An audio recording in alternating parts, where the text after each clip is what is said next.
প্রথমে ইনফরমেশনের জন্য আমি একটা দাগ টেনে দিলাম।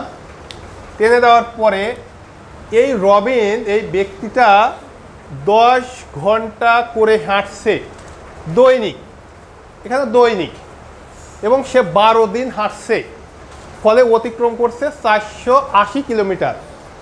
তাহলে আমি লিখব যে দৈনিক সময়, লিখব যে দৈনিক সময় সমান 10 ঘন্টা, আবার সময় মোট সময় লিখব, মোট সময়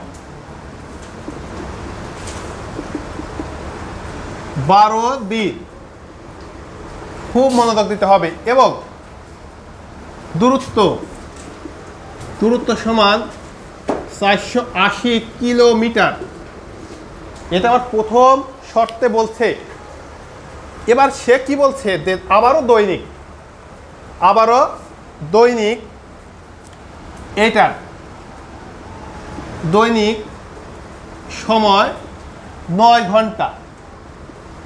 9 ঘন্টা। খুব মনোযোগ দিতে হবে। দেখো আমি বলছিলাম 3টা থাকলে এখানেও 3টাই হতে হবে, না হলে কিন্তু হবে না। হেঁটে সে কত দিনে, এটা আমার দিনের সময়টা চাইছে। তাহলে মোট সময় এটা সমানই ইনফিনিটি। দূরত্ব, এটার সঙ্গে এটা দূরত্ব 360 কিলোমিটার। আমরা 3টা কিন্তু পাই গেছি অলরেডি। বলছিলাম 3টা থাকলে 3টা, 2টা থাকলে 2টা।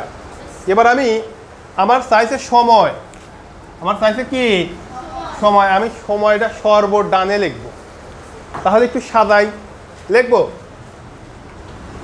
সমাধানে লিখব রবিন 10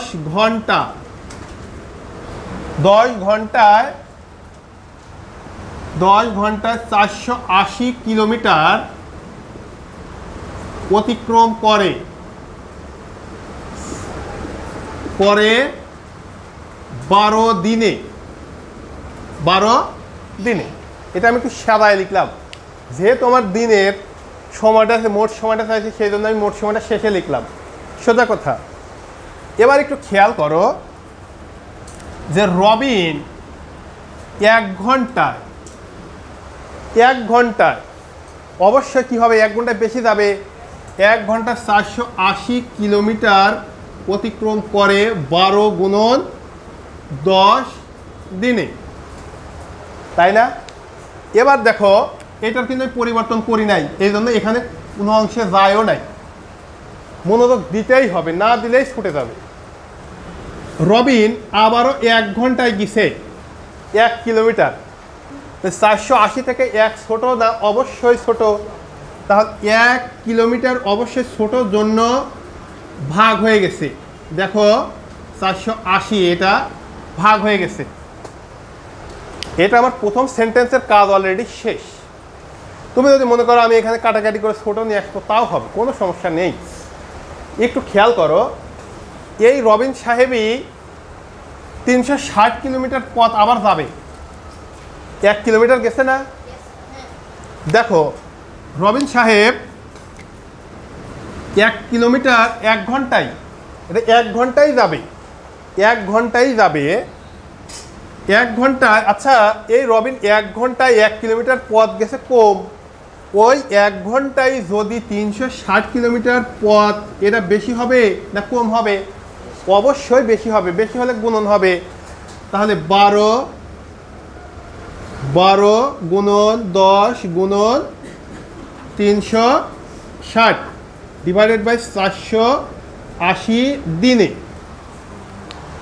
আমার আরও একটি ইনফরমেশন কিন্তু পড়ে রয়েছে, সেটা হচ্ছে 9 ঘন্টা। এই 9 ঘন্টার ক্ষেত্রে তুমি যদি মনে করো এই যে 9 ঘন্টায় 360 কিলোমিটার, এখানে আবার 1 দিও না। 1 দিলে কিন্তু এটা আবার লাভ দিয়ে নিচে চলে আসবে। আমার বলেই দিছে যে 9 ঘন্টায় হেঁটে সে কতদিনে 360 কিলোমিটার পথ অতিক্রম সে করবে। তাহলে এর জায়গায় সব কিছু ঠিক থাকবে।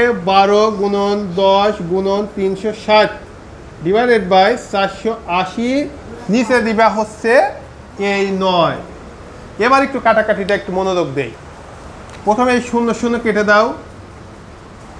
4 নং 36, 4 4 12 48, 12 12 কেটে দাও। আমার দিন চাইছে না, সুতরাং আসছে 10 দিনে। কয় দিনে? 10 দিনে। একটু মনোযোগ সহকারে তাকাও। প্রথমে আমার বলছিল যে 10 ঘন্টা হেঁটে 12 দিনে 480 কিলোমিটার গেছে। তাহলে আমি বলবো কি 9 ঘন্টা হেঁটে 360 কিলোমিটার পথ গেছে কত দিনে? 10 দিনে। কত দিনে? 10 দিনে। এটা আমাদের অ্যান্সার। ওটাও